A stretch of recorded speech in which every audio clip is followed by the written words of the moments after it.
Que veut l'Algérie? Avec point d'interrogation. Vous allez le voir. Pour une fois, il y a un spécialiste qui ne donne pas de réponse avant de se poser la question. L'auteur, dans cet article, Jean-François Daguzan, il dit que la politique étrangère de l'Algérie, elle est à la recherche d'un nouveau souffle. L'Algérie de Tebboune, contrairement à l'Algérie de Bouteflika, elle n'a pas su gérer ces tensions qu'elle a créées avec son entourage direct, notamment au sein du Maghreb et au sein du Sahel. C'est avec la Tunisie que les relations se sont le plus resserrées. L'arrivée de Kais Saïed à la présidence en 2019 a vu Tunis endosser les thèses algériennes sur le Sahel occidental et sur la Libye.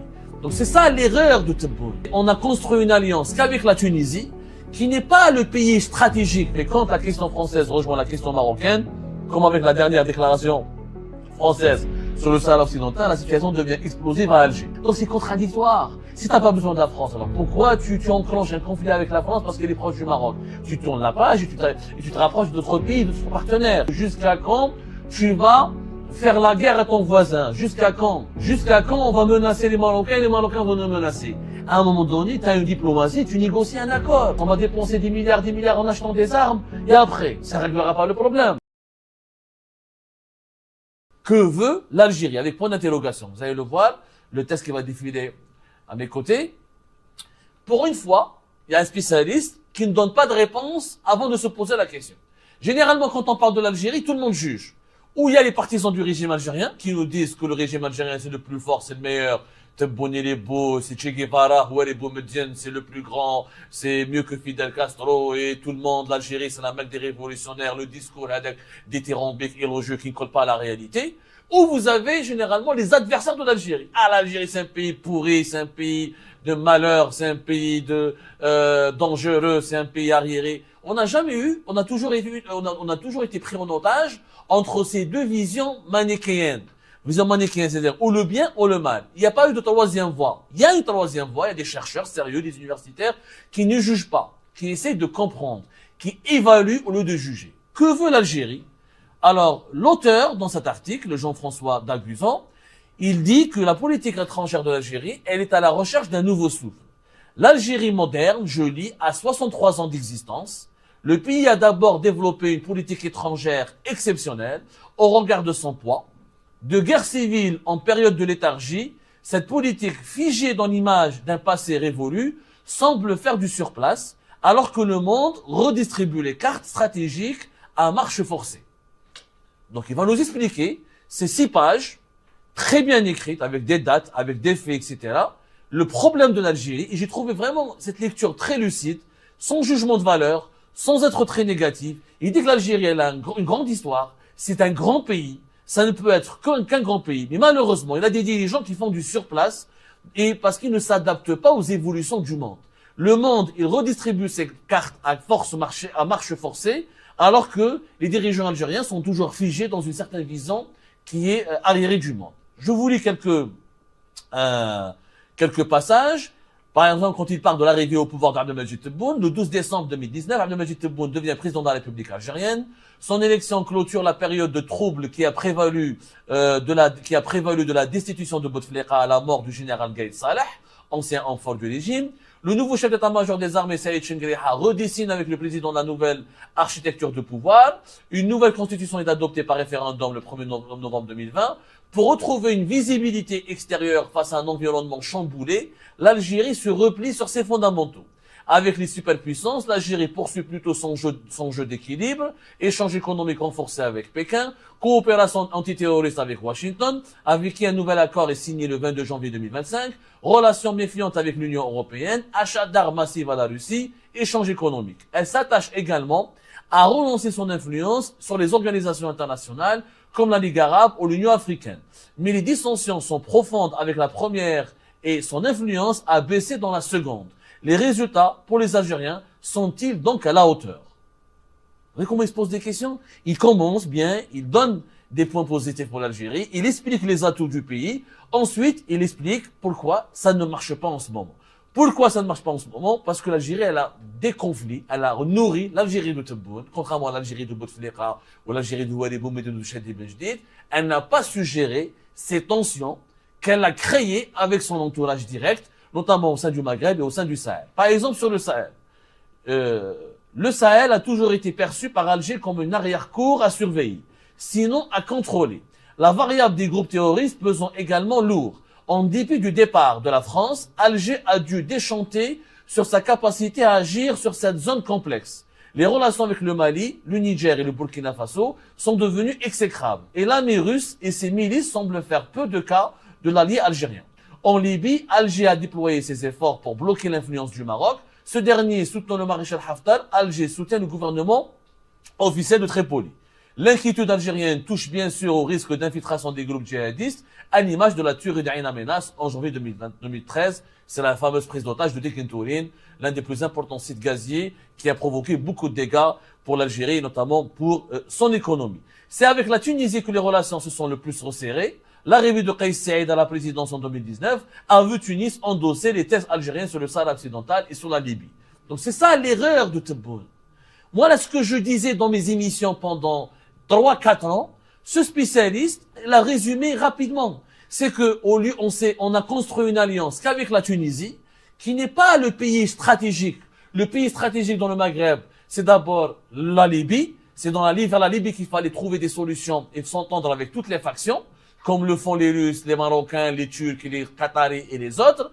Et le Sahel, le plus important pour l'Algérie, c'est les pays du Sahel. Nous, le départ de la France. Normalement, quand la France a quitté le Sahel, le gendarme de la région aurait dû être l'Algérie. C'est l'Algérie, avec sa force, avec son histoire, avec ses liens stratégiques avec ces pays-là, elle aurait dû être le grand frère qui devait accompagner ces pays-là. Mais malheureusement, avec un Tebboune turbulent, agressif, brutal, méprisant, il s'est mis à dos les pays du Sahel. Et ça nous a isolés. C'est-à-dire que le Sahel, qui doit être l'arrière-cour de l'Algérie, est devenu le bastion des adversaires de l'Algérie. Ce qui a permis au Maroc, à la Russie, à la Turquie, à d'autres puissances régionales de s'infiltrer dans cette brèche et de combler le vide et l'absence laissée par la France au départ, mais aussi concédée par l'Algérie. L'analyse, elle est très très intéressante. Par exemple, quand on parle des BRICS, il rappelle la candidature rejetée de l'Algérie par les BRICS en 2023, alors que le sommet de Johannesburg accueillit 6 autres pays, l'Égypte, les Émirats Arabes Unis, l'Éthiopie, l'Arabie Saoudite, l'Argentine et l'Iran. En septembre 2024, le gouvernement algérien invoque le flou des processus de sélection, faisant part de sa renonciation définitive. Le différend viendrait au-delà des réticences de l'Inde, de l'arrivée des Émirats Arabes Unis, avec lesquels l'Algérie est à couteau tiré. Les Émirats seraient, selon Alger, trop proches du Maroc, du maréchal Haftar en Libye et de la junte malienne. Ce qu'on va dire, la connerie que Tebboune a fait. On a échoué avec les BRICS. Ok. Pourquoi on a échoué avec les BRICS? Parce qu'on n'a pas réussi à les séduire, ils ont préféré l'Égypte, les Émirats, etc. Nous, au lieu de faire du forcing, au lieu de faire du lobby, alors qu'on avait donné plus de 1 milliard de dollars à la banque des BRICS. En juillet 2023, rappelez-vous, Tebboune a signé un chèque de plus de 1 milliard de dollars à la banque des BRICS. Ils nous ont pas accepté. Un mois plus tard, ils nous ont pas accepté lors du fameux sommet de août 2023, au cours duquel le chef de la diplomatie russe, il a dit, nous avons choisi les pays les plus influents. Laissant dire que l'Algérie n'était pas un pays influent, ce qui a blessé les dirigeants algériens. À juste titre, ça blesse leur ego. Mais toi, à cause des Émirats, tu vas te tourner le dos aux BRICS. Comment un État, l'Algérie, qui fait 1000 fois la taille des Émirats, elle a calculé sa politique, elle a calculé sa réaction et son attitude vis-à-vis des BRICS à cause des Émirats. Parce que les BRICS ont accepté les Émirats, l'Algérie renonce aux BRICS. Donc parce que les Émirats font partie de la FIFA, on va pas jouer au football, on va se retirer de la FIFA. C'est du n'importe quoi. Ça a été des erreurs stratégiques que ni aucun président algérien avant tout bout n'aurait pu commettre. On a échoué lors du premier test, il fallait faire du lobbying, insister, etc. pour trouver une place et pour réussir un autre partenariat. C'est parce que les Émirats, ils ont été pris que nous, on doit leur céder la place, concéder la défaite et partir. En dépit des dénégations algériennes, je cite toujours l'auteur de cette analyse, cette renonciation au BRICS doit être considérée comme un échec pour la politique extérieure d'Alger. Son entrée aurait pu marquer son retour dans la cour des grands du Sud global. C'est l'échec ou ce repli doit être mis en perspective avec le camouflet subi le 15 février 2025 dans l'Union africaine, où Alger n'a pas pu gagner la majorité des 2 tiers pour retrouver un siège de membre du Conseil de paix et de sécurité. Par la suite, Alger a pu le récupérer plus tard. L'analyse de l'auteur n'a pas été actualisée parce que Selma Malika Haddadi a été élue plus tard, mais avec beaucoup de difficultés.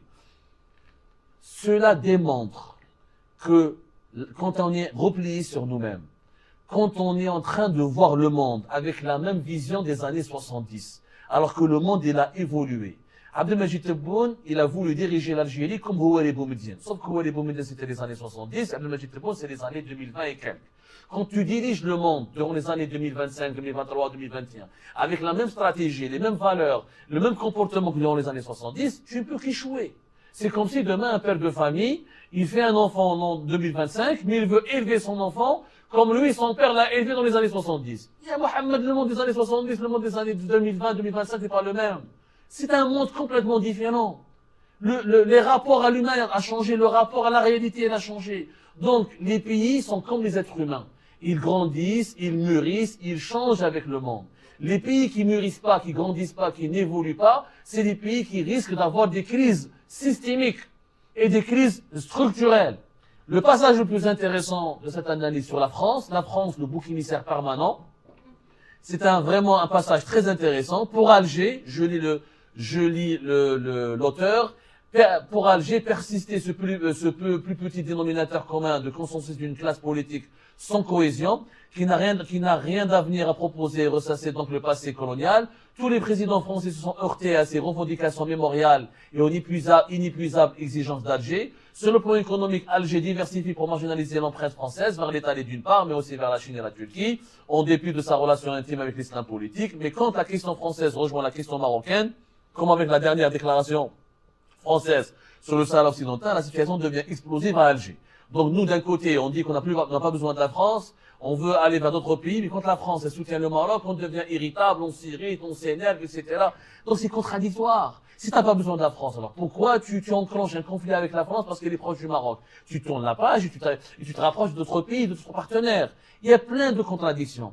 L'auteur, il analyse aussi le problème entre l'Algérie et le Maroc, qui est un passage très très intéressant, encore une fois. Au-delà de l'agitation actuelle, que peut-il se passer? Alger liquide avec application les traces, y compris culturelles, de la présence française sur place et multiplie les avancées. Mais une rupture définitive est-elle possible ou souhaitable avec Paris? On se pose la question. Vis-à-vis du Maroc, l'Algérie se surarme au prorata de ses considérables revenus en hydrocarbures. Mais en dépit du différent quantitatif, en quelques années, l'armée algérienne est devenue la plus puissante d'Afrique et le gouvernement a adopté en avril 2025 un décret facilitant la mobilisation est-elle prête à un conflit incertain? À moyen terme, ses positions à la fois diplomatiques et militaires semblent mener à une impasse. Parce que jusqu'à quand tu vas faire la guerre à ton voisin? Jusqu'à quand on va menacer les Marocains et les Marocains vont nous menacer? À un moment donné, tu as une diplomatie, tu négocies un accord. Tu proposes des solutions. Il y a un problème, il y a une solution. S'il n'y a pas de solution, c'est que le problème n'existe pas. Donc cette solution, elle est dans l'impasse. On va dépenser des milliards en achetant des armes, et après, ça ne réglera pas le problème. Et là, le passage le plus intéressant. Franchement, lisez cela et relisez cela. Si l'on regarde, regardez bien, si l'on regarde les produits intérieurs bruts par habitant, respectifs de la Corée du Sud et de l'Algérie, ils sont quasi similaires jusqu'en 1990. Et en 2023, il est de 33 893 € en Corée du Sud et 4 983 € en Algérie. Pourtant, l'Algérie est un des exportateurs majeurs de gaz naturel.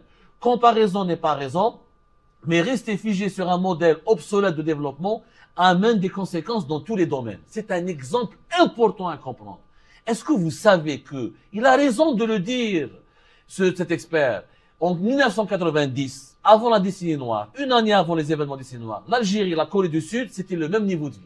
Encore, les Algériens avaient pratiquement plus d'argent que les Coréens du Sud, que les Sud-Coréens. La Corée du Sud, le pays de Samsung, de Hyundai, de Daewoo, de Kia, on était pratiquement aussi plus riches qu'eux. Similaires.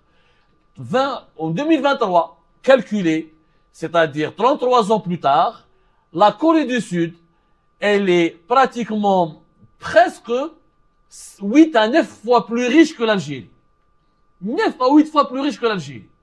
Alors que eux, ils n'ont pas de pétrole, ils n'ont pas de gaz, et que nous avons énormément de richesses. Et pourquoi la leçon de cette comparaison? C'est que les dirigeants algériens, ils ont adopté le même modèle de gestion du pays depuis les années 70 jusqu'à aujourd'hui. Alors que la Corée du Sud, elle s'est adaptée aux mutations du monde. Elle a fait des réformes, elle s'est démocratisée, parce qu'en Corée du Sud, il y avait une dictature militaire. Ils se sont démocratisés, ils ont accepté la liberté d'expression, ils ont changé leur économie, ils ont fait des réformes, ils se sont ouverts au monde, ils ont accueilli des investissements étrangers. Regardez la Corée du Sud, comment elle est devenue, et regardez l'Algérie, comment elle est devenue. L'écart, il est immense. Et c'est ça la leçon qu'on peut tirer de cet article. La fin, elle est très intéressante. Le monde et ses codes ont changé. Les hiérarchies ont été bousculées. Les pays du Golfe et la Turquie sont devenus des acteurs majeurs quand l'Algérie faisait du surplace. Les États-Unis se tournent vers l'Asie. La Chine se veut globale. Pour remettre l'Algérie au niveau des acteurs qui comptent, il lui faut innover et se libérer des fantômes du passé. Innover et se libérer du fantôme du passé. Ça, c'est vraiment important, mais je pense pas que Tebboune à 80 ans ou Shengri à 80 ans, ils pourront comprendre ces vérités ou ces constats-là. Tant qu'on ne va pas innover, si on ne va pas faire comme la Corée du Sud, qui a innové et qui s'est libérée de son fantôme, parce que la Corée du Sud, ils ont eu une guerre. Pire que nous, on parle de la décennie noire. La Corée du Sud des années 50, il y avait eu une guerre où le pays s'était divisé en deux. Aujourd'hui, la Corée du Sud, elle est ce qu'on connaît aujourd'hui, le pays de Samsung, encore une fois, de l'intelligence artificielle, de la modernité et des usines robotisées. Quant à l'Algérie, on parle toujours des fantômes du passé, la guerre, la théorie du complot, la main extérieure, Takhabur, l'intelligence avec puissance étrangère, on a Darbouk, etc. Jusqu'à quand ça va durer? C'est malheureusement un immense gâchis. Et ben voilà, c'est la fin de cette vidéo. Je vous remercie toutes et tous, comme d'habitude, pour avoir suivi la vidéo jusqu'à la fin. N'oubliez pas de nous laisser vos commentaires et vos réactions sur le sujet de cette vidéo et de partager le contenu si ça vous intéresse. Et je tiens toujours à remercier nos abonnés et les personnes qui réagissent de façon régulière sur nos vidéos et qui nous suivent et qui nous laissent des commentaires. Donc merci beaucoup pour votre dynamisme et pour votre sens de partage et de discussion. Donc voilà, sans vous, ce contenu n'a pas vraiment de valeur sans cette communauté qui ne cesse de s'accroître. Donc merci beaucoup et à la prochaine dans une nouvelle vidéo. Au revoir.